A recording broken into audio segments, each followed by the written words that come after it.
Hello guys welcome back to my channel. आज चाहिँ 75 day पुरा भएको छ। त्यसैले आजदेखि चाहिँ सायद एकदम कम आउँछ। मैले डे 1 देखि डे 75 सम्म चाहिँ नन स्टप भिडियो बनाउँछु भनेर चाहिँ टार्गेट लिएको थिएँ र त्यो टार्गेट अनुसार चाहिँ मैले कम्प्लिट गरेँ पनि। आज फाइनल्ली 75 डे कम्प्लिट भएको छ र म धेरै नै खुसी छु। होला मेरो भिडियो खासै राम्रो भएन। मेरो भिडियोमा अलिकति मैले राम्रो प्लानिङ अनुसार गरेर केही अलि नयाँ नौलो केही स्पेसल बनाउन सकिनँ र भ्युज पनि खासै धेरै आएन।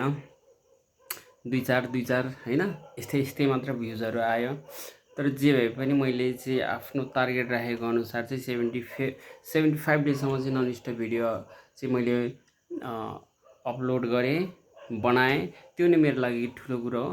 र अझै पनि म नन स्टप त भन्दिनँ, जस रेगुलरिटी, अब हप्तामा 1-2 अथवा हप्तामा 1 नर्मली त्यसरी भिडियो चाहिँ हालिदिन्छु। एक न एक दिन चाहिँ मैले 1 रुपियाँ भए पनि अनलाइन अथवा युट्युबबाट चाहिँ कमाउँछु भन्ने मलाई आश लिएको छु।